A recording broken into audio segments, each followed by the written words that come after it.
요한복음에는 밤과 어둠의 상징이 가득합니다.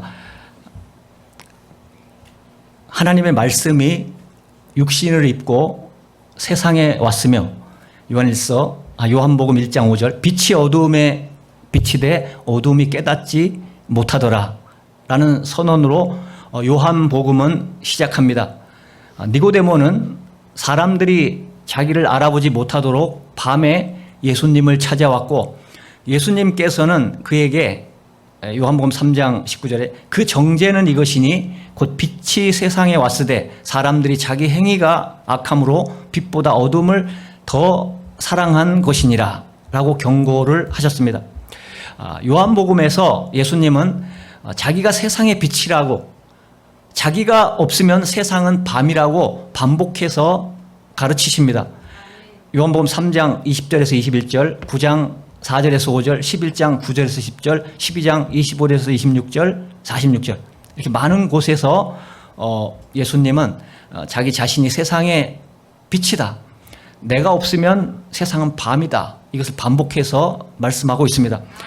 이런 말씀도 하셨습니다. 요한복음 8장 12절 예수께서 또 말씀하여 이르시되 나는 세상의 빛이니 나를 따르는 자는 어두움에 다니지 아니하고 생명의 빛을 얻으리라. 아멘.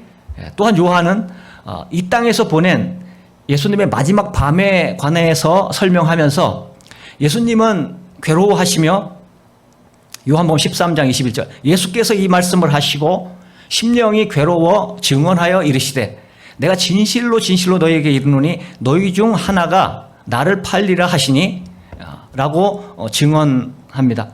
그런 다음에 예수님께서는 빵 조각을 적셔서 가룟 유다에게 주셨습니다.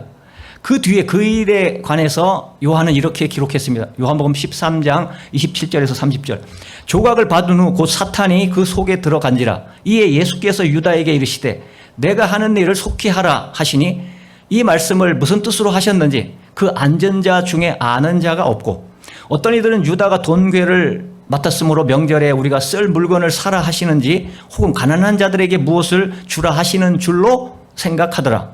유다가 그 조각을 받고 곧 나가니 밤이러라. 끝에 보면 곧 나가니 밤이러라. 이 밤은 죄와 사망이 다스리는 시간입니다. 예수님도 말씀하셨죠. 누가복음 22장 53절 내가 날마다 너희와 함께 성전에 있을 때에 내게 손을 대지 아니하였도다. 그러나 이제는 너희 때요 어두움의 권세로다 하시더라. 어두움의 왕국이 승리한 듯 보입니다. 메시아에게 남은 것은 무덤뿐입니다. 아리마대 사람 요셉이 십자가에 달린 예수님의 시신을 거두게 해달라고 빌라도에게 부탁했습니다. 또 전에 예수님을 밤중에 찾아갔던 니고데모는 전통적으로 시신의 부패를 막기 위해 사용했던 향료를 가지고 왔습니다. 아리마대 사람 요셉과 니고데모는 바리새인이었는데 정말 교만해서 구원받기 어려운 사람이었는데 여기서 이들이 구원을 받았다는 것을 우리가 성경에서 기록하고 있는 것입니다. 이렇게 예수님의 장례에 이들이 쓰임을 받고 있는 것입니다. 그들은 유대 사람의 장례 풍속대로 예수님의 시신을 향료와 함께 3배로 감쌌습니다. 그리고 아리마대 사람 요셉이 소유한 새 무덤, 자기 무덤이에요. 자기 무덤을 준비했는데 거기에 예수님을 모셨습니다. 이때가 금요일 늦은 오후였을 것입니다. 예수님의 시신은 그날 밤과 안식일까지 내내 무덤 안에 있었습니다. 안식일에 무덤을 찾는 일을 포함해서 모든 일이 금지가 되어 있었습니다. 예수님이 친히 말씀하셨습니다. 요한복음 9장 4절 5절 때가 아직 낮임에 나를 보내신 이의 일을 우리가 하여야 하리라. 밤이 오리니 그때는 아무도 일할 수 없느니라. 내가 세상에 있을 동안에는 세상의 빛이로라. 자, 예수님은 사망의 왕국에 들어가셨습니다. 하나님의 아들은 스스로 밤의 왕국에 자신을 내어주신 것입니다. 예수님의 시신이 금요일 오후에서 부활절 이른 새벽까지 그곳에 있었습니다. 이른 새벽이면 12시 넘어서 언제든지 그 시간이 될 수가 있어요. 근데 늦은 새벽이 아니고 완전히 이른 새벽이라는 것을 이제 느껴볼 수 있어요. 왜냐하면 새벽에 갔는데 예수님이 거기 안 계셨거든요. 벌써 부활하신 후였거든요. 그러니까 새벽, 이른 새벽은 밤이죠. 깜깜한. 밤이었어요. 장례를 지내본 경험이 있습니까? 아직 없다고 해도 언젠가는 하게 될 것입니다. 죽음은 여러 가지로 오게 됩니다.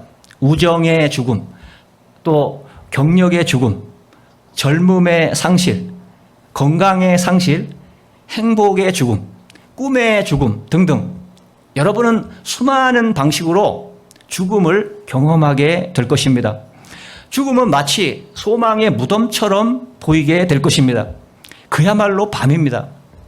요한복음 20장 첫머리에서 요한은 이렇게 말합니다. 요한복음 20장 1절 안식 후 첫날 일찍이 아직 어두울 때에 막달라 마리아가 무덤에 와서 돌이 무덤에서 옮겨진 것을 보고, 여기 보면 아직 어두울 때라고 기록하고 있습니다. 아직 어두울 때, 아직 밤입니다. 인간의 소망이 사라진 밤입니다. 마리아는 왜 거기에 갔을까요? 우리는 묘지에 왜 갑니까? 장례 풍속과 상관없이 상징하는 바는 같습니다. 화장한 유해를 바다에 뿌리든지 또는 땅에 묻든지 사망의 통치는 냉혹하고 무자비하고 돌이킬 수가 없습니다. 왜 마리아는 아직 날도 어두운데 무덤에 갔을까요? 한 가지 확실한 것은 부활을 기대하고 가지는 않았다는 점입니다. 막달라 마리아가 어두울 때 무덤에 갔다가 예수님 그 무덤을 막은 엄청나게 큰 돌이 치워진 것을 보고 베드로와 다른 이들에게 뛰어가서 예수님의 시신을 누가 가져갔다고 전한 이유가 여기에 있습니다. 사실 그것 말고 부활은 생각도 못했거든요. 그것 말고 무덤이 빈 이유를 설명할 길이 뭐가 있겠습니까? 그러니까 훔쳐갔다는 거예요. 그러자 사람들이 자기들 눈으로 직접 보려고 달려갔습니다. 그냥 간 게 아니고 막 달려갔다고 기록을 합니다. 정말로 시신을 누가 훔쳐갔는지 보려고 달려간 것입니다. 그런데 어떤 일이 벌어졌습니까? 요한의 증언을 들어봅니다. 요한복음 20장 3절에서 9절. 베드로와 그 다른 제자가 나가서 무덤으로 갈새 둘이 같이 다름질을 하더니 둘이 뛰어간다네. 베드로와 요한이. 그 다른 제자가 베드로보다 더 빨리 가서 먼저 무덤에 이르러 굽히려 세마포 놓은 것을 보았으나 들어가지는 아니하였더니 시몬 베드로는 따라와서 무덤에 들어가 보니 세마포가 놓였고 또 머리를 쌌던 수건은 세마포와 함께 놓이지 않고 딴 곳에 쌌던 대로 놓여 있더라. 그때에야 무덤에 먼저 갔던 그 다른 제자도 들어가 보고 믿더라. 그들은 성경에 그가 죽은 자 가운데서 다시 살아나야 하리라 하신 말씀을 아직 알지 못하더라. 예수님의 시신이 사라졌는데도 아직도 그 부활이라는 것을 생각지 못하고 믿지도 못하고 있습니다. 부활은 상상도 할 수 없는 일이었습니다. 요한복음의 기자가 말하고 싶었던 것은 바로 이것입니다. 베드로와 요한은 무덤에 도착하기 전까지 무슨 일이 벌어졌는지 전혀 알지를 못했다라는 것입니다. 생각지도 못한 일이 일어났다는 사실을 그들에게 알려준 것은 예수님의 시신을 싸맸던 천입니다. 천만 남아있는 거예요. 예수님을 이렇게 말았던 이 세상에 어떤 도굴꾼도 시신을 싸맨 천을 풀려고 일부러 시간을 들이지 않을 것입니다. 훔쳐갔다면 같이 가져가죠. 왜 그 천을 가지런히 이렇게 옆에다 놓았겠습니까? 일부러 그런 일을 할 수가 없습니다. 예수님이 몸을 싸맸던 천을 풀고 나오신 것입니다. 부활은 밤에 일어났습니다. 예수께서 부활하셨을 때 거기에는 아무도 없었습니다. 여자들과 제자들이 도착했을 때 그분은 없었습니다. 예수님은 사망의 왕국에서 일어나서 승리를 쟁취하셨습니다. 부활하셔서 지금도 살아계시며 다스리시는 그리스도께서 마르다에게 말씀하셨듯이 이 아침에 우리에게도 말씀하십니다. 뭐라고 하십니까? 요한복음 11장 25절에서 26절. 예수께서 이르시되 나는 부활이요 생명이니 나를 믿는 자는 죽어도 살겠고 무릇 살아서 나를 믿는 자는 영원히 죽지 아니하리니 이것을 내가 믿느냐? 아멘. 우리도 마리아처럼 대답합시다. 아멘. 요한복음 11장 27절 이제 마르다의 대답이에요. 오늘도 우리가 이런 대답으로 함께 할 수 있기를 바랍니다. 이르되 주여 그러하여다. 주는 그리스도시요 세상에 오시는 하나님의 아들이신 줄을 내가 믿나이다. 아멘. 이게 마르다의 고백이에요. 아멘. 오늘 이 고백이 저와 여러분의 고백이 될 수 있기를 바랍니다. 아멘. 예수님이 그리스도요 하나님의 아들이심을 믿고 그분의 이름으로 영원한 빛과 생명을 얻으시기를 바랍니다. 아멘. 장사한 지 사흘 만에 죽은 자 가운데서 다시 살아나시며, 이게 뭡니까? 사도신경의 한 구절입니다. 이것은 죽은 자들의 부활뿐만이 아니고 몸의 부활, 육신, 몸의 부활을 말하는 것입니다. 바울은 고린도 교회에 보낸 편지에서 이 문제를 정면으로 다룹니다. 사랑을 말씀하는 유명한 장에서 바울은 미래의 어느 날에 대하여 말합니다. 우리가 이제 주님을 알고 또 서로 알게 될 날이 오리라고 말씀합니다. 이제 거울이라고 나왔는데 그 시대에는 청동 거울이에요. 우리가 보는 거울은 막 쨍하지만 청동 거울은 막 녹도 쓸 수 있고 제가 닦는데 막 몇 시간을 걸려야 되기 때문에 그것을 뭐 매일 닦을 수가 없기 때문에 청동 거울은 희미하게 보입니다. 그래서 그 희미한 거울을 보는 것처럼, 청동 거울을 보는 것처럼 희미하게 보지 않고 얼굴과 얼굴을 마주하여 볼 날이 오리라고 말씀합니다. 그래서 고린도전서 13장 12절, 우리가 지금은 거울로 보는 것 같이 희미하나, 거울로 보는 것 같이 희미한 청동 거울이기 때문에 그래요. 그때에는 얼굴과 얼굴을 대하여 볼 것이요, 지금은 내가 부분적으로 아나 그때에는 주께서 나를 아신 것 같이 내가 온전히 알리라. 바울이 세운 고린도 교회 교인들은 몸의 부활에 관한 기독교의 혁명적 선언에서 점점 멀어져 가고 있었던 것입니다. 그 대신 그들은 영혼 불멸이라는 훨씬 더 익숙한 그 시대의 종교 사상으로 돌아가고 있었습니다. 사실 고린도 교인들은 이미 자기들이 불멸을 얻었다고 생각을 했습니다. 부활을 그들은 영적인 의미로만 해석을 하고 몸이 부활한다는 것은 생각지도 않았어요. 그냥 믿지도 않았다는 거예요. 그래서 바울은 그들에게 편지를 썼습니다. 그런 식으로 부활을 해석하면 결국 기독교 신앙의 토대를 포기하게 된다고 설명을 하는 것입니다. 고린도전서 15장 13절에서 17절, 만일 죽은 자의 부활이 없다면, 지금 이거를 고린도 교인들에게 말하는, 고린도 교인들이 몸이 다시 사는 것을 믿지 않기 때문에 이 몸이 사는 부활이 없으면 그리스도도 다시 살아나지 못하셨으리라. 그리스도께서 만일 다시 살아나지 못하셨으면 몸이, 우리가 전파하는 것도 헛것이요. 굉장히 중요한 거예요. 몸이 다시 산다는 것은 굉장히 중요한 일입니다. 아멘. 과거에 어떤 사람이 부활에 대해서 말하는데 이렇게 말하더라고요. 그 영적인 부활만 말하는 거예요. 우리가 어떻게 부활이 있냐? 부활, 우리의 어떤 영적인 부활만 있는 것이지. 그래서 어떤 생각 속에 정신적인 이런 부활을 이렇게 말하면서 그것을 자기가 옳다고 주장하는 것을 본 적이 있습니다. 그렇지 않아요. 우리 몸이 부활하는 것입니다. 그리스도께서 만일 다시 살아나지 못하셨으면 우리가 전파하는 것도 헛것이요, 너희 믿음도 헛것이며 또 우리가 하나님의 거짓 증인으로 발견되리니. 심각한 거예요. 몸의 부활을 믿지 못하는 것은 심각한 겁니다. 우리가 하나님이 그리스도를 다시 살리셨다고 증언하였음이라. 만일 죽은 자가 다시 살아나는 일이 없으면 하나님이 그리스도를 다시 살리지 아니하셨으리라. 다 이게 맞는 말 아닙니까? 만일 죽은 자가 다시 살아나는 일이 없으면 그리스도도 다시 살아나는 일이 없었을 터이요, 그리스도께서 다시 살아나신 일이 없으면 너희의 믿음도 헛되고 너희가 여전히 죄 가운데 있을 것이요. 예수님의 몸이 다시 살아난 것이 아니면 우리는 여전히 구원받지 못한 죄 가운데서 살아갈 수밖에 없고, 아주 끔찍한 일이죠. 길이 없다라는 거예요. 예수님과 사도들이 살던 헬레니즘 세계에서 영혼 불멸설은 아주 보편적인 신념이었습니다. 예수 믿는 그런 사상이 아니야. 이것은 유대교의 사상은 아니었지만 듣고 놀라는 유대인은 아무도 없었을 것입니다. 그게 그냥 편만하게 퍼져 있었기 때문에, 그 사상이.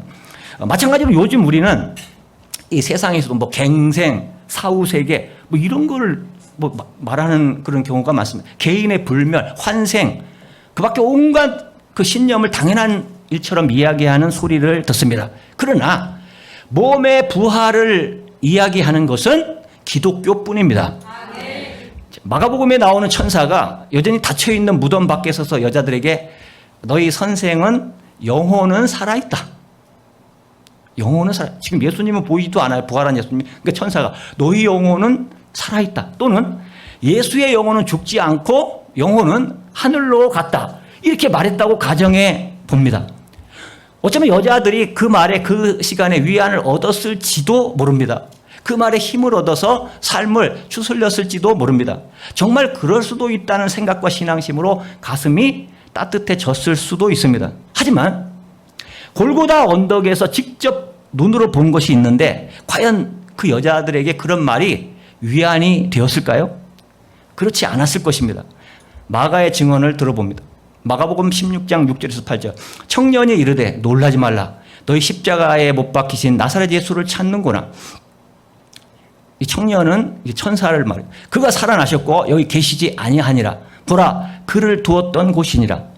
가서 그의 제자들과 베드로에게 이르기를 예수께서 너희보다 먼저 갈릴리로 가시나니 전에 너희에게 말씀하신 대로 너희가 거기서 배우리라 하라 하는지라. 여자들이 몹시 놀라 떨며 나와 무덤에서 도망하고 무서워하여 아무에게 아무 말도 하지 못하더라. 지금 엄청난 일이 일어난 거예요. 역사 속에 사람이 죽었다가 다시 살아나는 일은 처음이라 도대체 이게 무슨 일인가 두려운 것입니다. 처음 사람이 대할 때 충격적인 일은 굉장히 두려움을 느끼게 돼요. 그게 하나님의 역사라도 말이에요.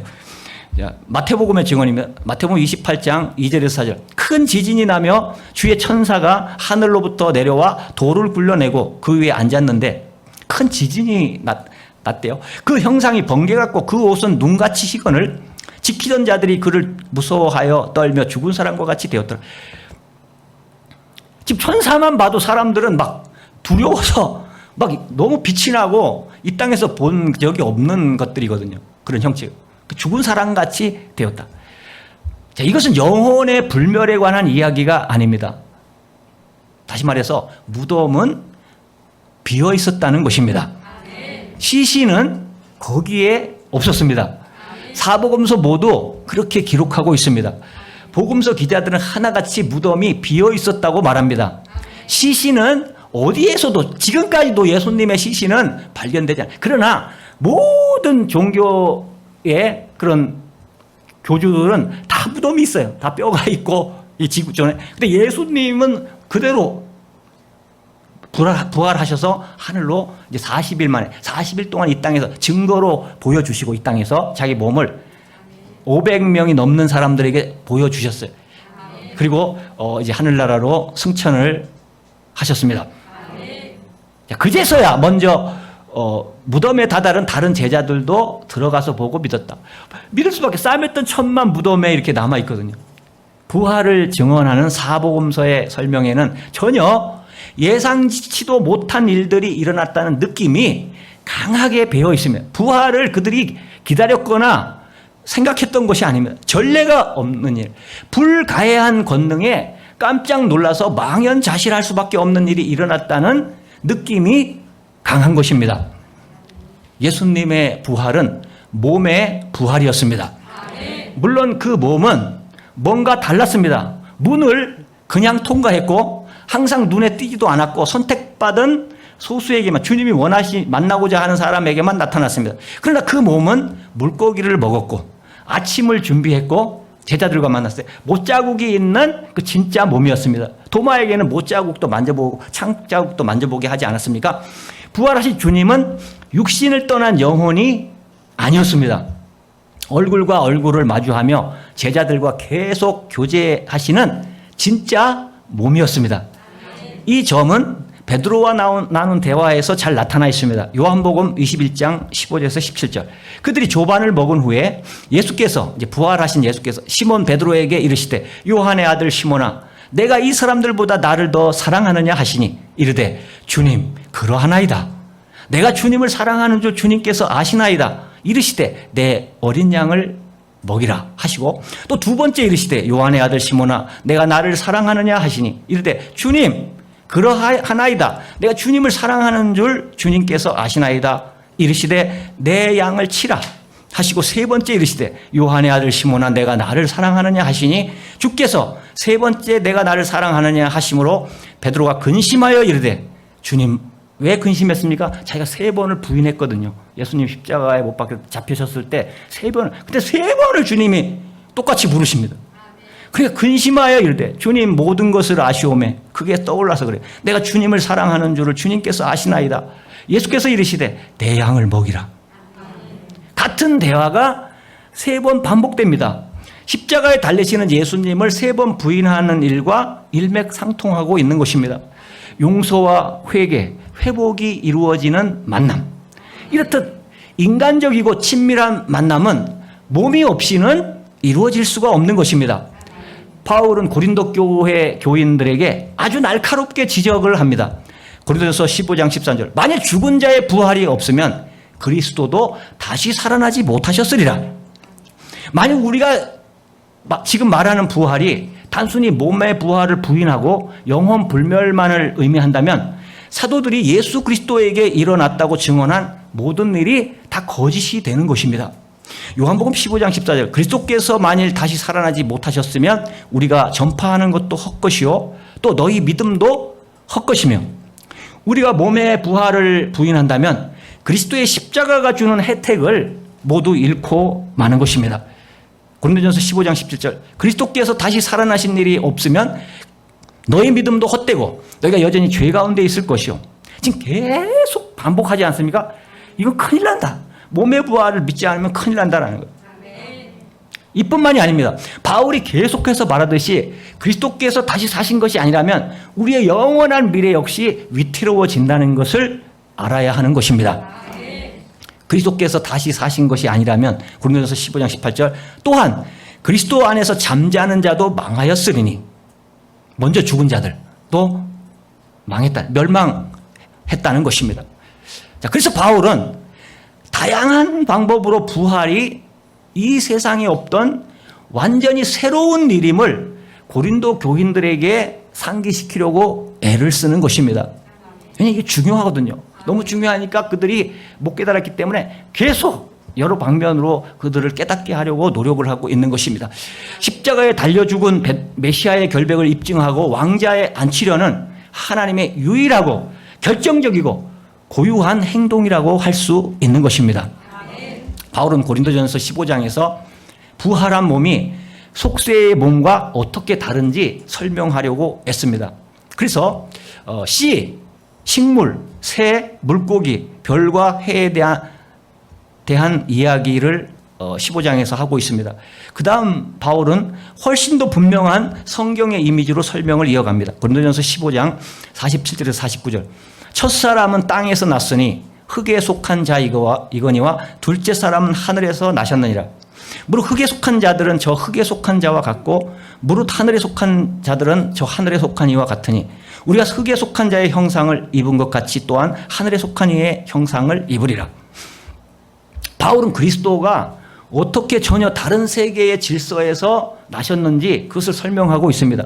그리스도는 우리와 함께 흙에 속한 자의 형상을 입었습니다. 실제로 골고다에서 쓰러지고 수치스러운 최후를 맞을 때까지 흙에 속한 자의 형상을 입고 있었습니다. 그러나 그분은 하늘에 속한 자였습니다. 따라서 그분의 죽음과 부활은 하나님의 인류 역사의 저편, 인간의 그 상상력 저편, 인간의 능력의 저편에서 나타났다는 사실을 인류 역사 안에 심어 놓은 증거인 것입니다. 그렇습니다. 예수님은 지금 여기에 계십니다. 이제껏 그 누구도 한 적이 없는 방식으로 지금 여기에 계십니다. 고린도전서 15장 17절에서 22절. 그리스도께서 다시 살아나신 일이 없으면 너희의 믿음도 헛되고 너희가 여전히 죄 가운데 있을 것이요 또한 그리스도 안에서 잠자는 자도 망하였으리니 만일 그리스도 안에서 우리가 바라는 것이 다만 이 세상의 삶뿐이면 모든 사람 가운데 우리가 더욱 불쌍한 자이리라. 그러나 이제 그리스도께서 죽은 자 가운데서 다시 살아나사 잠자는 자들의 첫 열매가 되셨도다. 사망이 한 사람으로 말미암았으니 죽은 자의 부활도 한 사람으로 말미암는도다. 아담 안에서 모든 사람이 죽은 것 같이 그리스도 안에서 모든 사람이 삶을 얻으리라. 이보다 더 멋진 일을 우리가 상상할 수 있겠습니까? 우리의 인생 속에서 또 인류 속에서 이것보다 더 멋진 일이 있겠습니까? 우리가 상상할 수 있겠어요? 그러나 상상할 수조차 없는 일입니다. 이 일은 인간의 상상력에서 나온 일이 아니고 하나님에게서 나온 일이기 때문입니다.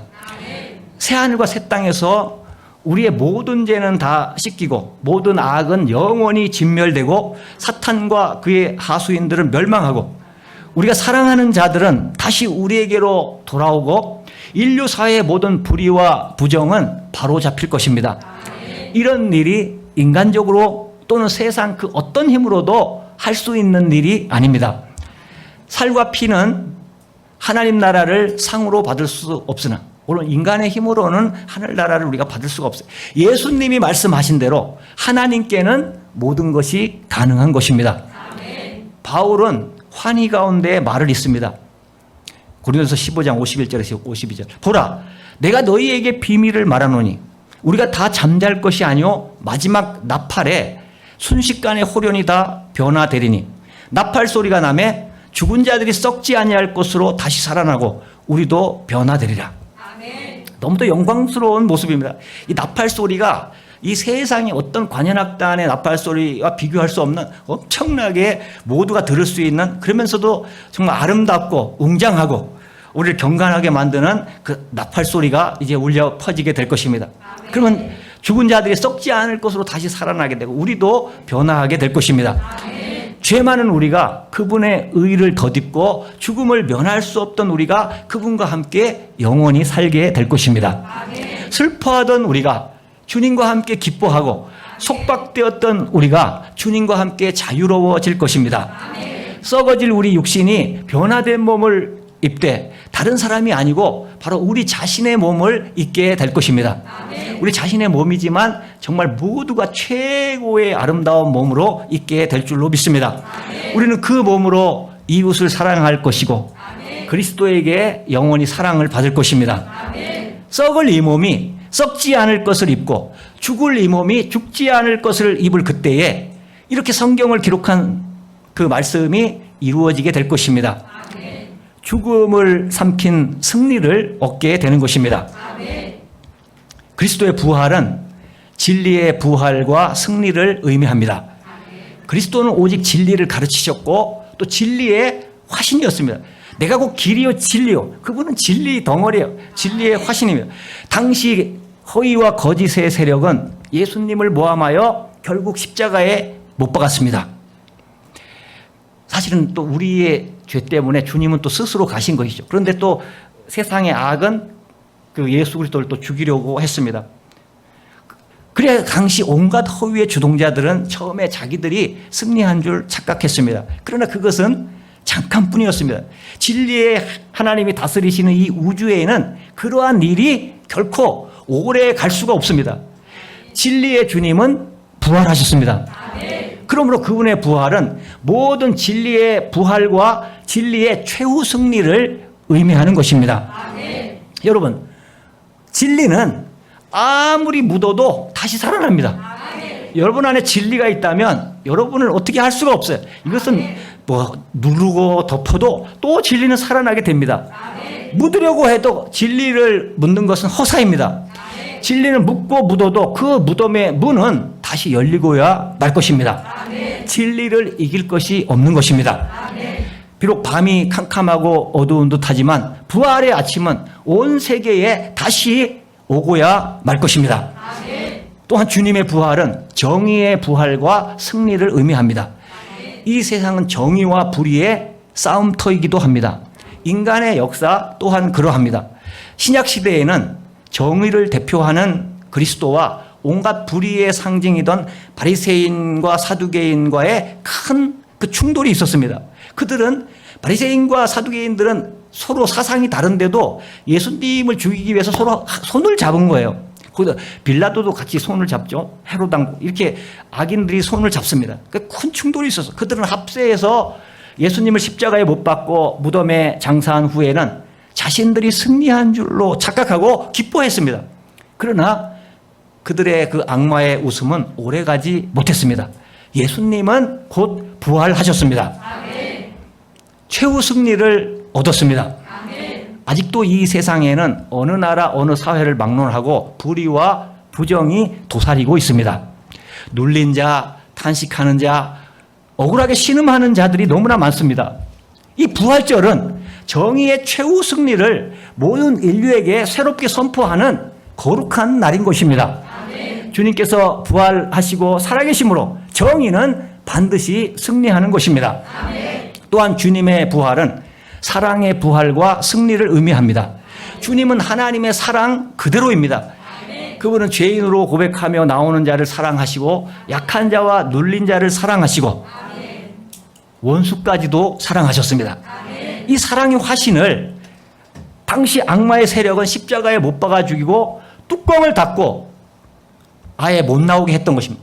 그러나 그런 현상은 오래갈 수가 없었습니다. 주님은 부활하셨습니다. 사랑은 다시 살아서 무덤을 열고 나오셨습니다. 이렇게 주님의 사랑은 온 세계를 지금까지 비추는 것입니다. 악의 세력은 아직도 미움과 시기와 다툼으로 이 세계를 검은 구름으로 덮으려고 하고 있습니다.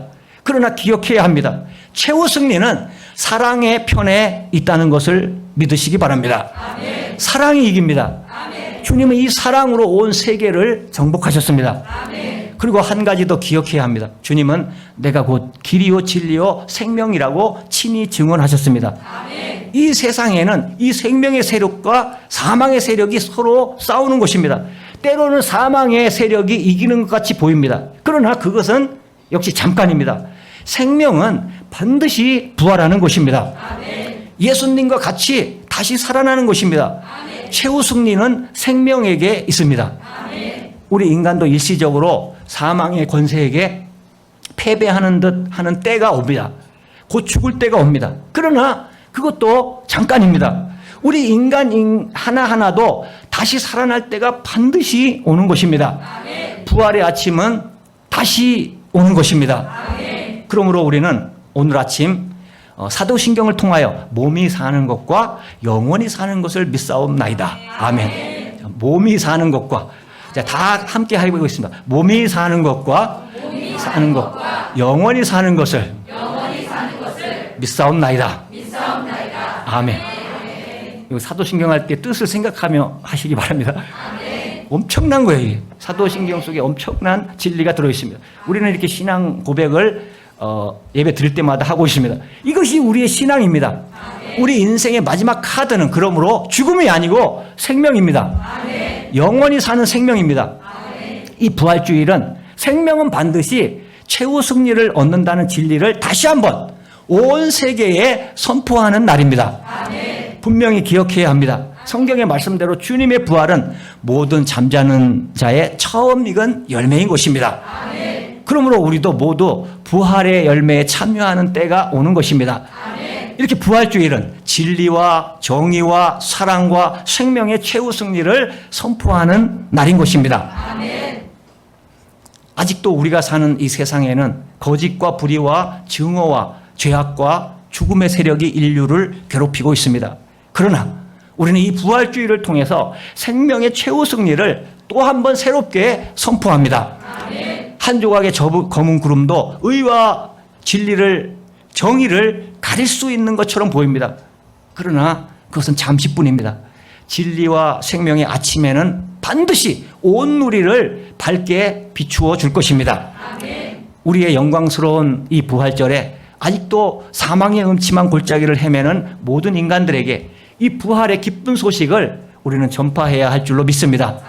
이 기쁜 부활주일에 우리 모두 부활과 생명의 주님을 우리 마음속에 영접해서 비록 어두운 사망의 세상에 살지만 오직 진리와 정의와 사랑과 생명의 삶을 살 수 있는 축복을 우리 모두에게 주님께서 더하여 주시기를 축복합니다. 기도하겠습니다.